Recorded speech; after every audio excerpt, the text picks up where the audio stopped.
The great hall was silent except for the soft hum of alien technology. Captain Kim Dae-ho sat in the metal chair that felt too small for his human frame. His hands rested on his knees, steady despite everything that was about to happen. Around him, 12 different alien species watched from their tall seats. Each one looked down at him like he was some kind of dangerous animal. Dr. Park So-young sat next to him, her fingers moving quickly across her data pad. She was trying to record everything, but Kim knew it would not matter. The decision was already made. He could see it in their cold alien eyes. The council speaker, a tall creature called Vextar, stood up.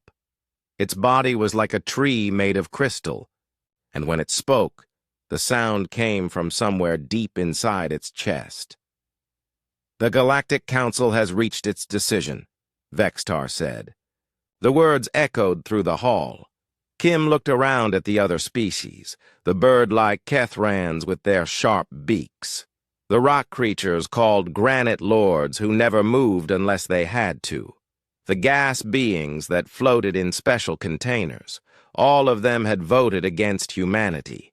After 3 full cycles of debate, we find the human species guilty of rapid expansion without permission, guilty of adapting to worlds meant to remain empty, guilty of making contact with species we have marked as primitive, most serious of all, guilty of refusing to accept their place as a minor race. Park So-young stopped writing. Kim felt his jaw tighten. Minor race. That was what they called any species that was not part of their council. It did not matter how smart you were or what you could do. If you were not one of the 12, you were nothing. Ambassador Lee Tae-min stood up from his seat behind them. He was an older man with gray hair and tired eyes. He had been trying to make peace with these aliens for 5 years. "Honored Council," Lee said, "humanity requests the right to respond to these charges." Vextar's crystal body flashed with different colors. Kim had learned that this meant the creature was annoyed. "The time for words has passed, Ambassador. The Council has spoken," but Lee did not sit down. "Then let me ask this. What law did we break? Show me the rule that says a species cannot explore space. Show me the law that says we cannot help other races learn and grow." A new voice spoke up. It came from Counselor Theklos, a creature that looked like a giant insect with too many arms. "The law is simple, human. The strong rule. The weak obey. Your species refuses to understand this basic truth." Kim felt anger rise in his chest, but he kept his face calm. These creatures thought strength only came from big ships and old technology. They had ruled the galaxy for thousands of years by keeping everyone else small and weak. They gave some species just enough technology to be useful but never enough to be free. "We have been patient with your kind," Vextar continued. "When you first left your world, we welcomed you. We offered you a place among the minor species. We gave you trading rights and protection. But you wanted more." Dr. Park So-young looked up from her pad. "We wanted to learn. We wanted to explore. We wanted to help others do the same. How is that wrong?" Another counselor spoke. This one was Yathgara, a water creature in a special tank. "Because it disrupts order. In the past 50 years, 17 species have requested upgrades to their technology. 12 have asked for independence from their assigned sectors. 3 have completely rejected their designated roles, all because of human influence." Kim smiled at that. It was true. Everywhere humans went, they shared what they knew. They taught other species about democracy and freedom. They showed them that they did not have to accept being treated like children forever. "The damage you have caused cannot be undone," Vextar said. But it can be contained. The Council has voted. Humanity will be relocated to the Sol system. A barrier will be placed around your entire star system. You will have your homeworld, your colonies on Mars and Luna, and the other planets you have settled. You will have basic resources and the freedom to live as you choose within those bounds. The words hit Kim like a punch to the stomach. A prison. They were going to build a prison around the entire solar system. This is not justice, Ambassador Lee said. His voice was shaking now. This is fear. You are afraid that other species might learn they do not need you to survive. Theklos made a clicking sound with his mandibles. We are ensuring stability. Your species has proven it cannot be trusted with freedom. Perhaps in a few thousand years, when you have learned proper respect for order, we will reconsider. Kim stood up slowly.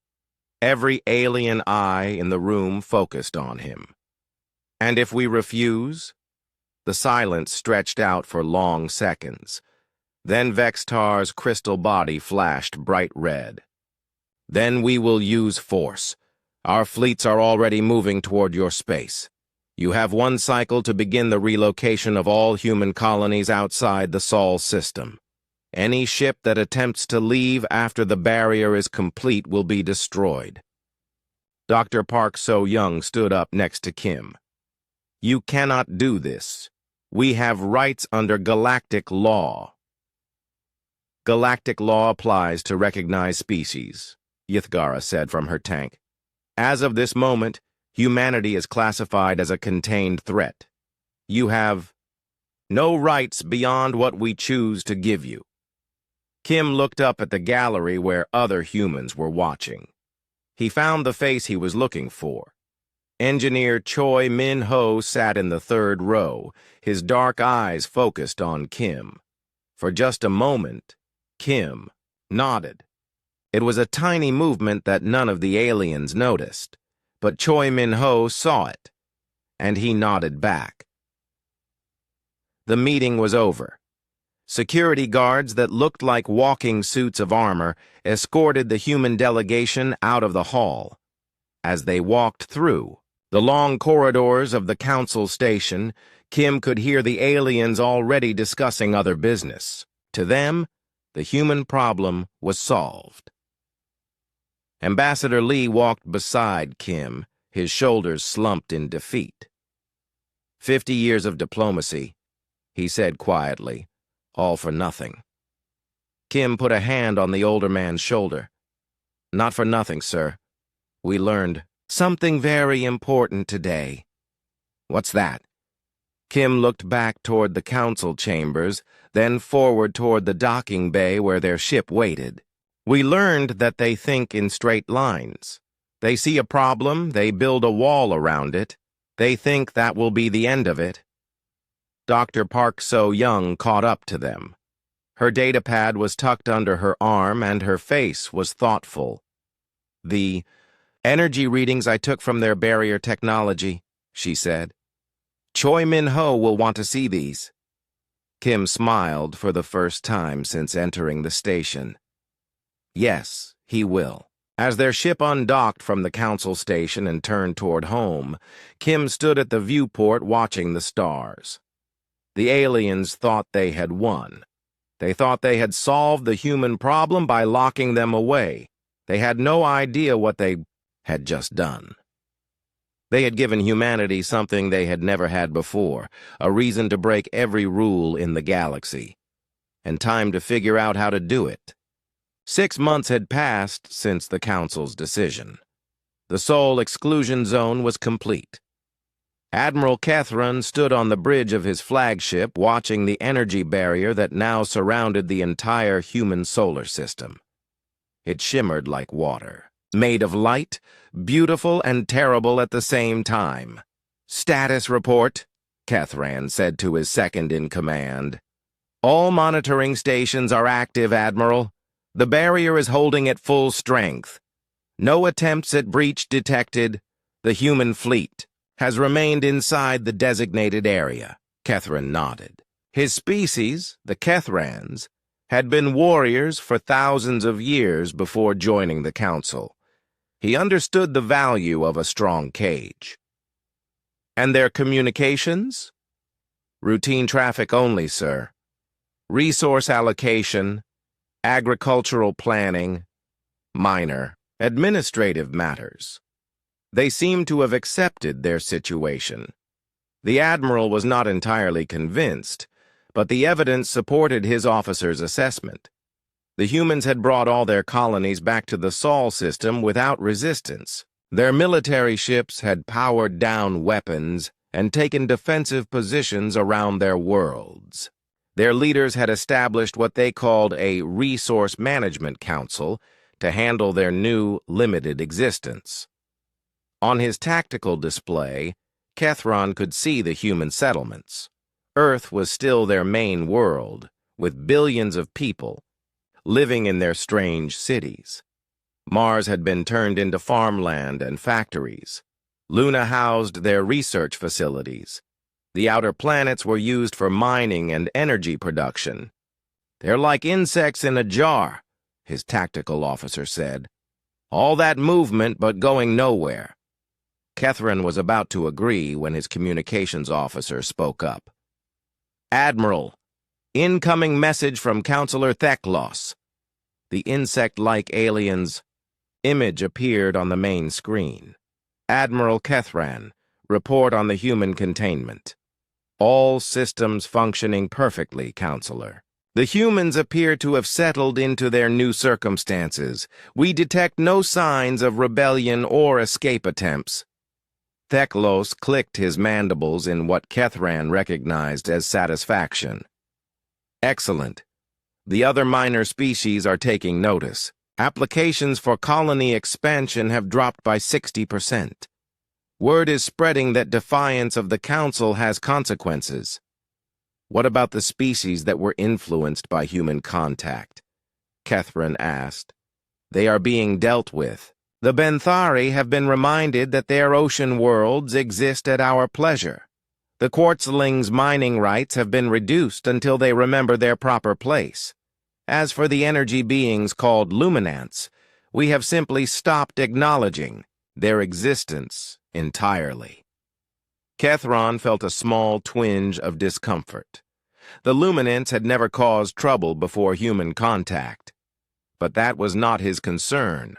His job was to keep the humans contained, and he was doing it well. Inside the barrier, life went on for humanity.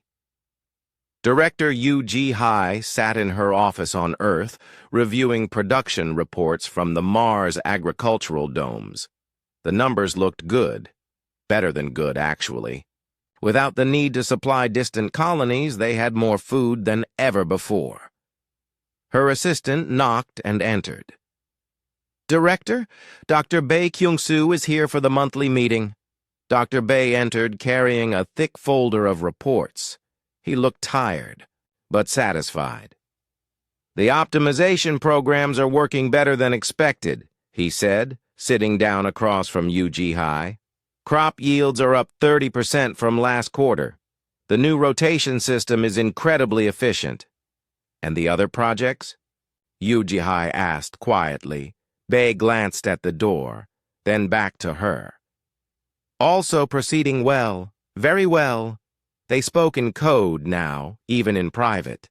The Council was certainly monitoring their communications. Let them hear about crops and resource management.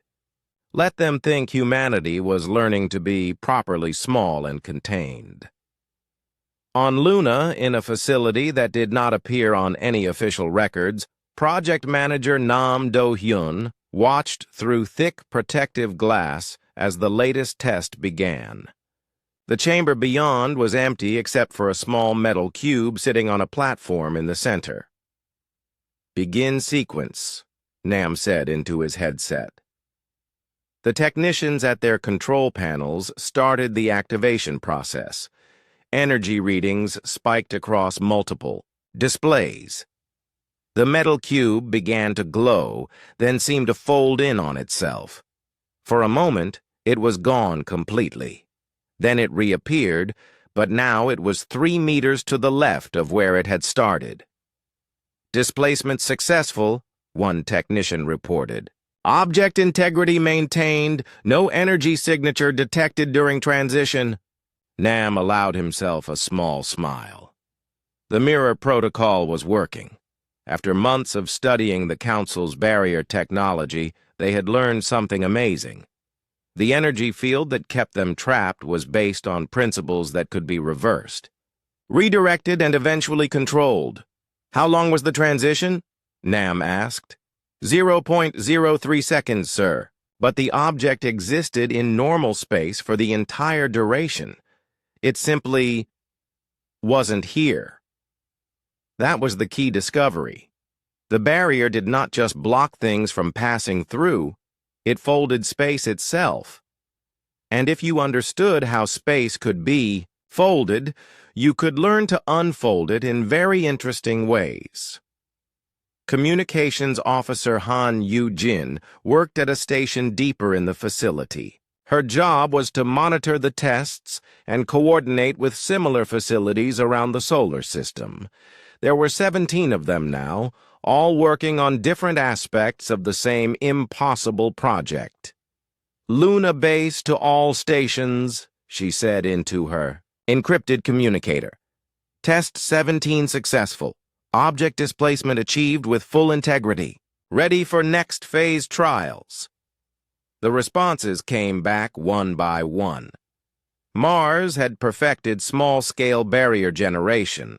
Europa was working on power systems that could sustain larger operations. Titan had developed new materials that could withstand the stress of folded space. Han looked at her schedule. Tomorrow they would attempt the first living test subject. A volunteer from the research team would try to move from one chamber to another using the folded space technique. It was dangerous, but if it worked... "Yu-jin," Nam called from across the room. "Send the coded message to Earth." She nodded and switched to a different communication channel. This one was disguised as routine agricultural reports. To any listener, it would sound like discussions of growing seasons and crop rotation schedules. "Earth base, this is Luna Agricultural Station," she said. "The harvest looks very promising this season. We expect the new planting methods to yield excellent results." On Earth, Dr. Park So-young received the message in her laboratory. She was officially working on food production optimization. In reality, she was coordinating the largest secret project in human history. The code was simple. "Harvest looks promising," meant the Luna tests were successful. New planting methods meant they were ready for the next phase. Excellent results meant it was time to accelerate the timeline. Park looked at her calendar. 6 months of careful preparation. 6 months of letting the Council think they had won. 6 months of being patient while they figured out how to break laws of physics that had stood for millions of years. She picked up her communicator and sent her own coded message. "All stations, this is Central Agricultural Command. Begin preparing for spring planting. Weather conditions look ideal for rapid growth." Across the solar system, the message was received. Spring planting meant active preparation. Rapid growth meant they were moving to the final stages. On his flagship, Admiral, Kethran reviewed the day's intelligence reports. The humans were talking about farming again. Always farming. It was almost boring how predictable they had become. "Sir," his communications officer said, "we're detecting some unusual energy fluctuations from the Luna region." Kethran looked at the readings. "Magnitude?" "Low level, sir. Probably industrial equipment or research activities. Nothing that approaches barrier integrity." "Keep monitoring," Kethran said, but he was not worried. The barrier was impenetrable. Even if the humans were planning something, they had no way to break free. The energy requirements alone would be impossible for a contained civilization to generate. What he did not know was that the humans were not trying to break through the barrier. They were learning to go around it, through it, beyond it. In the deepest levels of the Luna facility, Engineer Choi Min-ho stood before a massive display showing the barrier's energy patterns. He was older now, his hair gray from months of intense work, but his eyes were bright with discovery. "We almost have it," he said to his team. "The key is not to fight the barrier. The key is to become the barrier. Tomorrow, they would test the first human transition. If it worked, everything would change." The council thought they had caged humanity. They were about to learn that humans did not stay caged. The Cathara system had been quiet for 800 years. Its heavily defended orbital platform had never been breached. The shields around Cathara Prime were considered the strongest in the galaxy, powered by 3 artificial suns and protected by technology that could stop anything the Council's enemies might throw at it. That was before Captain Shin Bo-ra and her ship simply appeared inside the station. The duty officer was reviewing routine security reports when alarms started screaming throughout the facility. Red lights flashed in corridors that had never seen emergency conditions. Computer screens showed impossible readings. "Contact detected inside security perimeter," the automated systems announced. "Contact detected inside security perimeter." The duty officer, a granite lord named Thexmore, moved his massive stone body to the main display. What he saw made no sense. A human ship, sleek and silver, was floating in the center of the station's main docking bay.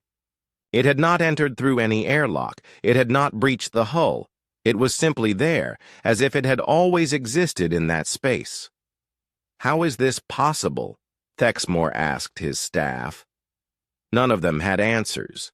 The shields were still active. The hull was intact. Every sensor showed that nothing had penetrated their defenses. Yet there was clearly a ship where no ship should be. Captain Shin Bo-ra stood on her bridge, looking out at the confused alien faces staring back at her through the docking bay windows. She was young for a ship captain, barely 30 years old. But she had trained for this mission her entire adult life. "Transition successful," her navigator reported. "All systems normal. Hull integrity maintained." "Weapons status?" Shin asked. "All systems ready, Captain, but no hostile actions detected. They seem more confused than aggressive." Shin nodded. That was the plan. Appear without warning, but do not attack unless attacked first. Let them try to understand what had just happened. Let them wonder how many more human ships might be about to appear. "Open a communication channel," she ordered. On the station, Thexmore received the incoming signal. The face that appeared on his screen was clearly human, but she was wearing a uniform he did not recognize. Dark blue with silver trim and symbols that looked nothing like the simple designs of the contained human fleet. "I am Captain Shin Bo-ra of the Terran Expeditionary Corps," the human said. "I apologize for the unconventional arrival, but your government has made normal diplomatic channels impossible." Thexmore found his voice. "How did you get inside our shields?" Shin smiled. It was not a friendly expression.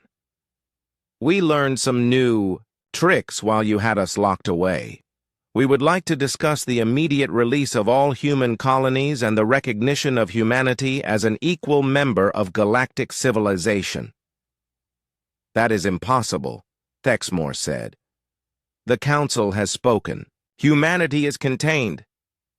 "The Council was wrong," Shin replied. "And as you can see, containment has failed." Across the galaxy, similar scenes were playing out. Admiral Kethran was in his quarters when his ship's alarms began sounding. He rushed to the bridge to find his officers staring at displays that showed impossible readings. "Report!" he demanded. "Sir, we have 37 human ships detected throughout Council space.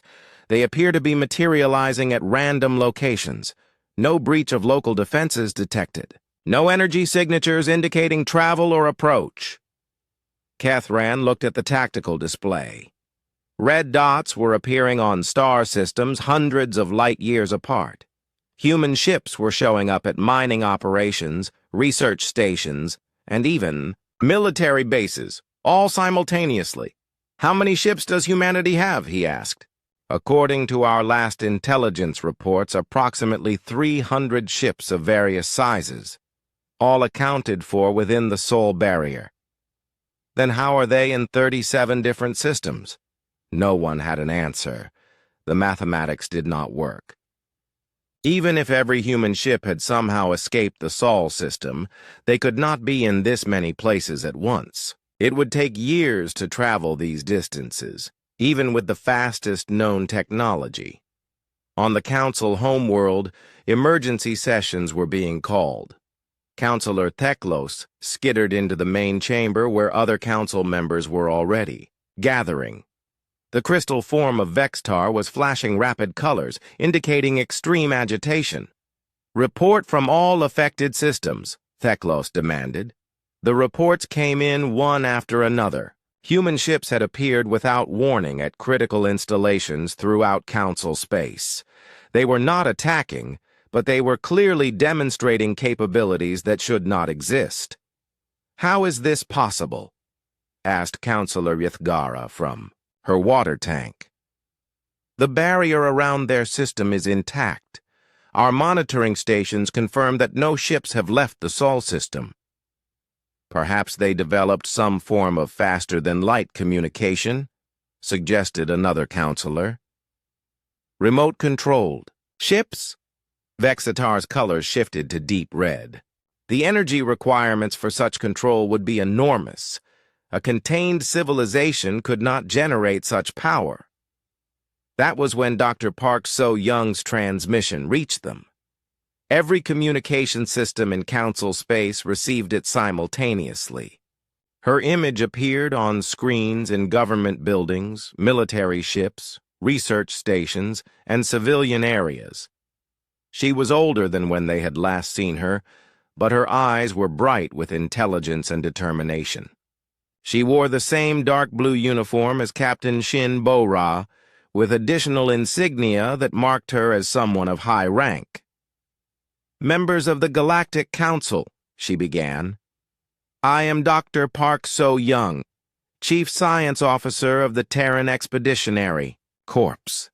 6 months ago, you voted to imprison humanity within our home system. You believed this would solve what you called the human problem. You were incorrect. The transmission continued from what appeared to be a research facility. Behind Park, other humans in similar uniforms worked at advanced equipment that the Yabdial Council had never seen before. During our containment, we learned many things. We learned that your barrier technology is based on principles of space manipulation that you do not fully understand. We learned that what you consider impossible is simply untested. Most importantly, we learned that there are many species in this galaxy who share our belief that cooperation is stronger than domination. At this point, the transmission split into multiple views. Each one showed different alien species working alongside humans. The aquatic Benthari were there, their blue skin gleaming under artificial lights. The silicon-based quartzlings moved their crystalline bodies through workshops filled with human technology. Most shocking of all, the energy beings called luminants were visible as dancing lights around human scientists. "The species you dismissed as minor are minor no longer," Park continued. "We have shared our knowledge freely, just as we always have.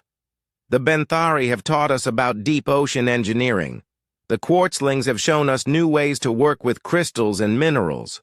The Luminants have revealed secrets of energy manipulation that your science never imagined. Counselor Theklos felt something he had not experienced in centuries. Fear.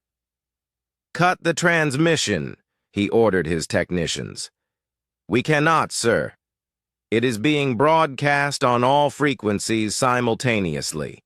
The source appears to be everywhere at once." Park's voice continued. "We formally reject the authority of the Galactic Council to imprison any species. We demand the immediate recognition of humanity and our allies as equal members of galactic civilization. We also demand the release of all species currently under Council protection who wish to govern themselves." The transmission showed images of human ships appearing at various Council installations. But now they were not alone. Ships of other designs were materializing alongside them. Benthari vessels that moved like swimming creatures through space. Quartzling craft that looked like flying mountains. Luminant ships that were pure energy contained in impossible geometries. "You have 48 hours to respond," Park said. "Failure to comply will result in more direct action." The transmission ended, leaving the council chamber in stunned silence. Vextar was the first to speak. "This is impossible. Humans cannot have developed such technology in 6 months." "Apparently they can," Theklos said grimly. "The question is, what do we do about it?" "We fight," said Admiral Kethron's voice over the communication system. "We mobilize every ship, every weapon. We end this rebellion before it spreads further." But even as he spoke, more reports were coming in. Human ships were appearing in sectors the Council had never told them about. Secret research facilities, hidden military bases, black projects that were supposed to be completely classified. It was becoming clear that humanity had not just broken out of their prison. They had been watching the galaxy the entire time. They knew where everything was, and they had the power to go anywhere they wanted. The war that was about to begin would not be fought on the Council's terms. For the first time in galactic history, someone had changed the rules of the game completely, and that someone was humanity. The galaxy burned with war. What the Council had expected to be a quick police action against a few rebellious humans had become the largest conflict in recorded history. 3 years had passed since humanity's emergence from the Sol barrier, and nothing was going according to plan. General Oh Sung-woo stood in the command center of the Paradigm Shift, a ship that existed in multiple dimensions at the same time. Around him, holographic displays showed the current state of the war across hundreds of star systems. The picture was complicated, but the trend was clear. The Council was losing. "Status report from Sector 7, his aide called out. "The Vrex worker uprising on Forge Prime has succeeded. They have taken control of 3 major industrial complexes. Council forces are retreating to the outer system." Oh nodded. The Vrex had been enslaved by the Council for over 1,000 years, forced to work in factories and mines while their masters lived in luxury. One data package from humanity had changed everything. The idea that workers could organize, that they could demand fair treatment, that they could govern themselves. These thoughts had spread through Vrex society like wildfire. "And Sector 12? Oh asked. "The Silicon Confederation has declared independence. All Quartzling worlds are now under local control. They are sharing mineral extraction technology with human forces." Oh smiled. The Quartzlings had been treated as smart rocks by the Council, useful for mining but not worthy of real consideration. Now, their crystal-based technology was revolutionizing human ship construction, while human democratic ideals were revolutionizing quartzling society. General, another aide reported, "We have a priority message from Agent Kang Min-young on Forge Prime." The holographic image of a young woman appeared in the center of the command room. Saboteur Kang Min-young looked tired, but satisfied. Behind her, the industrial complex was burning, but the fires were controlled. Vrex workers were celebrating. In the background, "Sir, the liberation of Forge Prime is complete. The local Vrex have successfully overthrown their council overseers. More importantly, we have captured the primary data core for this sector." O leaned forward. "What did you find?" "Everything, sir. Production schedules, population controls, genetic modification programs. The Council has been actively preventing species from evolving or advancing. They have been keeping entire civilizations at specific technological levels for thousands of years." This was not news to O, but having the proof was important. "How many species are affected?" "Over 300 that we know of, sir. And that is just in this sector. The pattern suggests it is happening everywhere the Council has influence." O turned to his communications officer. "Send that data to all liberated worlds immediately. Let them see what the Council has been doing to their neighbors." The truth was spreading faster than the Council could contain it. Species that had been isolated for millennia were learning that they were not alone. Worlds that had been told they were primitive were discovering they had been deliberately held back.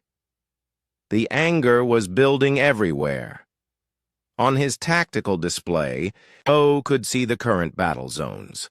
Unlike traditional wars, this conflict was not being fought with massive fleets and planetary bombardments. Humanity was using a different strategy entirely. Instead of fighting the Council's superior numbers directly, they were attacking the concept of the Council's authority itself. Every liberated world became a broadcasting station, sending out information about freedom and self-determination. Every successful rebellion inspired 10 more. Every species that threw off Council control shared their unique knowledge with the growing alliance. "Sir," his science advisor called, "Dr. Lim Jong-soo is requesting to address the command staff." Dr. Lim Jong-soo appeared on the main screen. He was humanity's leading expert on the new physics they had discovered during their imprisonment. His hair had gone completely white from the stress of constant research, but his mind was sharper than ever. "General O, I have news about our latest breakthrough. We have successfully tested the quantum mirror effect on a planetary scale." O felt his pulse quicken. "Explain." "We can now move entire worlds out of normal space-time. Not permanently, but long enough to relocate them beyond Council reach. The liberated species no longer need to worry about reconquest. We can literally hide their planets until this war is over."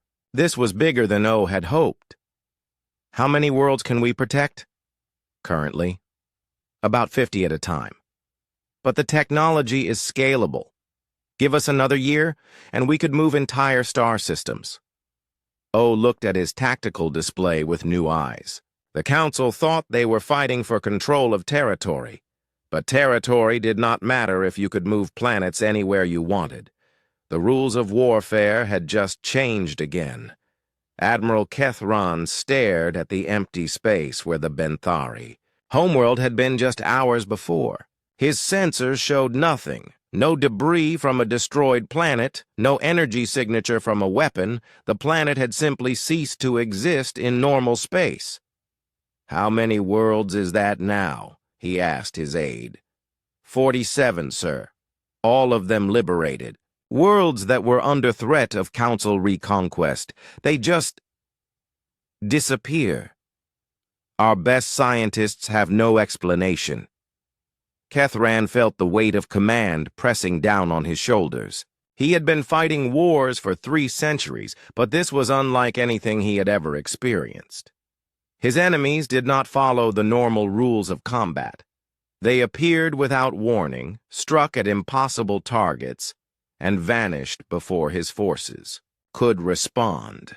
Worse, they were not just fighting the Council's military. They were fighting the Council's entire way of thinking. Every day, more species joined the rebellion. Every week, another Council world declared independence. The Empire, that had ruled the galaxy for millennia, was falling apart. "Sir, incoming message from the Council chambers." Councillor Theklos appeared on the screen, his insect features showing stress and exhaustion. "Admiral, what is your assessment of the current situation?" Kethran considered lying, but there was no point. "We are losing, Councillor. Not just battles, but entire sectors. The humans have changed the nature of warfare itself. They do not fight to control territory. They fight to liberate minds. What do you recommend?" "Negotiation," Kethran said bluntly. "We cannot win a war against an enemy that can appear anywhere, move planets at will, and turn our own subjects against us." Theklos's mandibles clicked angrily. "Negotiation with terrorists? With rebels who refuse to accept proper order?"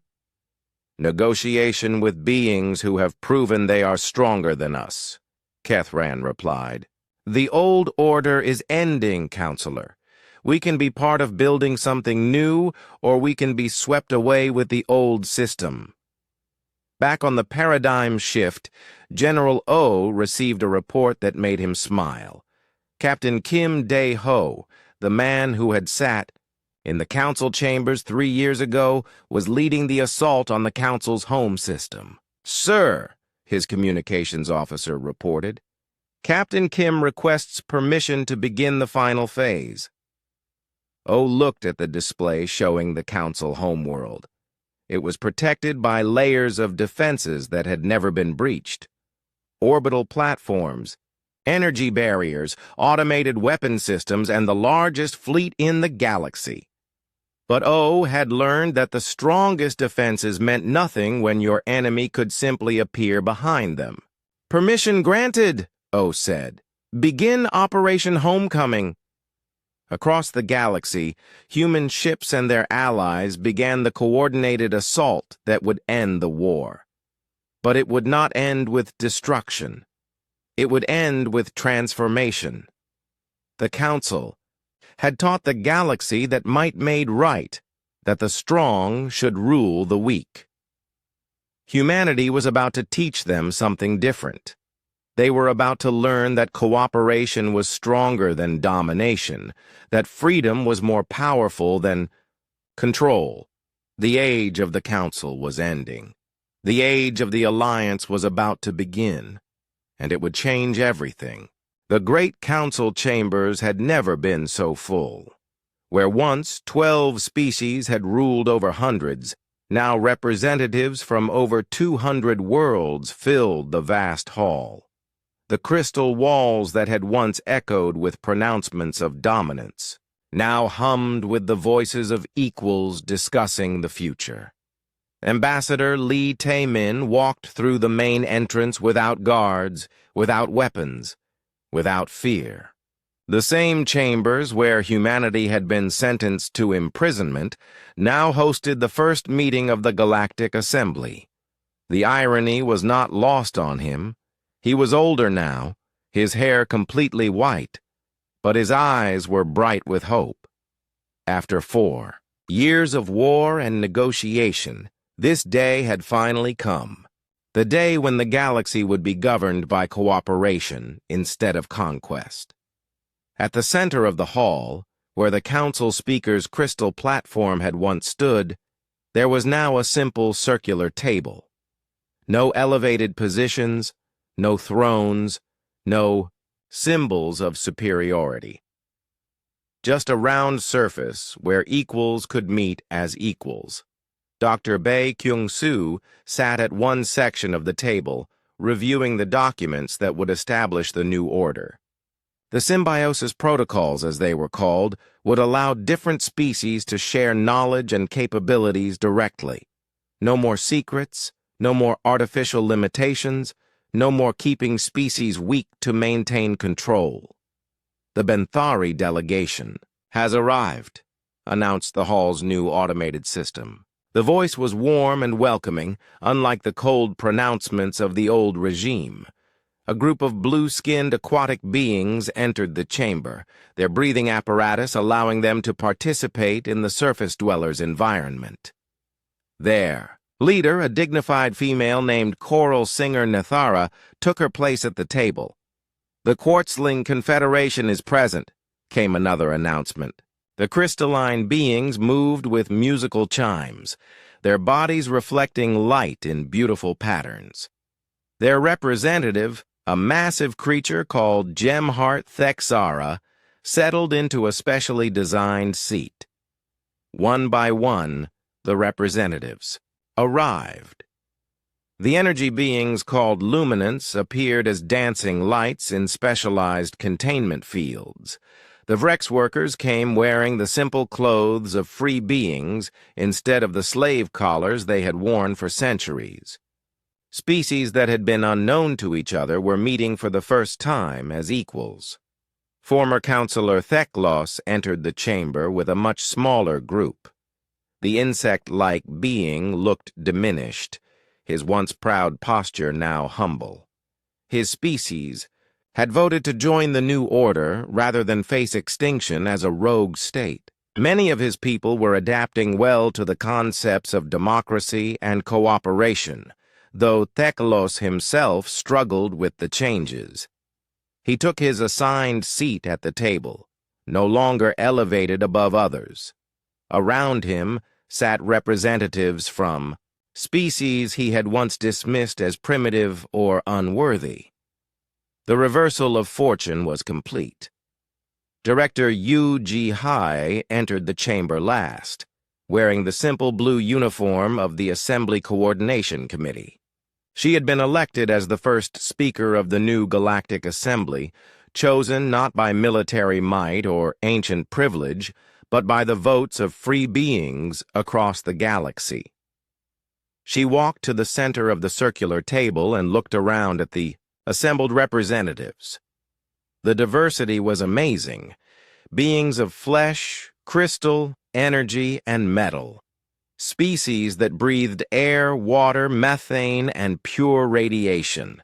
Creatures that thought in patterns completely alien to each other, but all united by the simple idea that they deserved to determine their own futures. Representatives of the Galactic Assembly, HFY began. We gathered today to formally establish a new age of cooperation among the stars. The age of dominance is over. The age of partnership begins now. The chamber filled with various sounds of approval. Clicks, chimes, harmonic vibrations, and spoken words in dozens of languages, all expressing the same sentiment: agreement. The symbiosis protocols have been reviewed by all member species, HFY continued. These agreements will allow us to share knowledge, technology, and cultural insights freely. No species will be held back for the benefit of others. No civilization will be kept primitive to maintain artificial balance. Dr. Bae Kyung-soo stood to present the technical details. The protocols include safeguards to prevent any species from being overwhelmed by rapid change. Growth will be voluntary, and at each civilization's chosen pace. We have learned that diversity of thought and approach makes us all stronger. A new voice spoke from the Vrex section. Worker leader Grixtar, a being who had spent most of his life in council factories, now represented his newly free people. What guarantee do we have that this assembly will not become another council? That the strong will not again dominate the weak? It was a fair question, and one that had been debated extensively during the formation negotiations. HFY had an answer ready. The fundamental difference is power distribution, she explained. The old council concentrated decision-making in 12 species. The assembly distributes it among all members. More importantly, any species can leave at any time. Membership is voluntary, and so is compliance with assembly decisions. Former Councillor Theklos spoke up, his voice carrying a note of his old arrogance. Without enforcement mechanisms, how will order be maintained? How will disputes be resolved? How will dangerous species be controlled? The chamber fell silent. This was the core question that had driven galactic politics for millennia. How do you maintain stability without oppression? Ambassador Lee Taman stood to answer. Councillor Theklos, you are thinking in the old patterns. You assume that beings are naturally dangerous and must be controlled. Our experience suggests the opposite. Most conflict comes from oppression. From beings fighting for freedom they are denied. He gestured to the diverse representatives around the table. Look around this chamber. Species that were enemies under the council are now working together. The Benthari and the Granite Lords, who fought 3 wars in the past millennium, are now sharing technology for underwater mining. The Luminants, who were ignored entirely, are teaching energy manipulation to anyone who wants to learn. Captain Shin Bora, now Admiral of the Assembly Fleet, added her perspective. Our security model is based on mutual benefit rather than mutual threat. Why would the Quartzlings attack the Benthari when they are trading crystalline technology for ocean farming techniques? Why would the Vrex rebel when they are full partners in galactic civilization? The debate continued for hours, but the outcome was never in doubt. Species after species voted to ratify the new order. The age of the Galactic Council officially ended with a simple voice vote. 847 in favor, 23 opposed, 12 abstaining. As the formal session concluded, representatives began forming smaller groups to discuss specific cooperation agreements. The Benthari were eager to share their underwater cities with species looking to colonize ocean worlds. The Quartzlings offered their mineral extraction techniques to worlds lacking sufficient resources. The energy beings promised to teach advanced power generation to anyone willing to learn. In a corner of the chamber, engineer Choi Min-ho, now elderly but still sharp, worked on the final component of humanity's greatest gift to the galaxy. The Heritage Archive would preserve the lessons of the Enchainment War for future generations, ensuring that the mistakes of the past would never be repeated. How does it feel? Dr. Park So-young asked him. She had come to check on the project. That would be her legacy as much as his. Choi Min-ho looked up from his work, his aged hands still steady as they adjusted delicate components. Like watching children learn to walk, he said. The galaxy is taking its first steps toward true maturity. Captain Kim Dae-ho, now Fleet Admiral Kim, stood at the chamber's great windows looking out at the stars.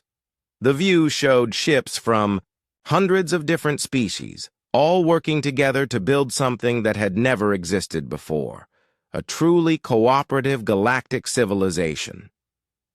Admiral, a young officer approached him. The first mixed species expedition is ready to depart. Captain Shin Bora is requesting final clearance for the journey beyond the galactic rim. Kim smiled. Even in victory, humans were still looking toward the next horizon. Clearance granted. Tell Captain Shin to remember that she carries the hopes of all our species with her. As the expedition ship departed, carrying crew members from Dozens of different worlds, Kim reflected on the journey that had brought them here. The Council had tried to cage humanity, thinking that would solve the problem of human influence. Instead, they had given humanity something precious: time to think, time to grow, and time to discover that the universe was far more flexible than anyone had imagined. The cage had become a cocoon, and what emerged was not just a stronger humanity, but a vision of what the galaxy could become. The transformation was complete. Where once there had been rulers and subjects, now there were partners. Where once there had been rigid hierarchies, now there was fluid cooperation. Where once there had been fear of change, now there was excitement for the future. The galaxy had learned that trying to contain humanity was like trying to cage a star. The energy could not be destroyed, only redirected. And when it was redirected toward cooperation instead of conflict, toward building instead of destroying, toward including instead of excluding, amazing things became possible. In the end, the Council's greatest mistake had been their greatest gift. By trying to stop humanity from changing the galaxy,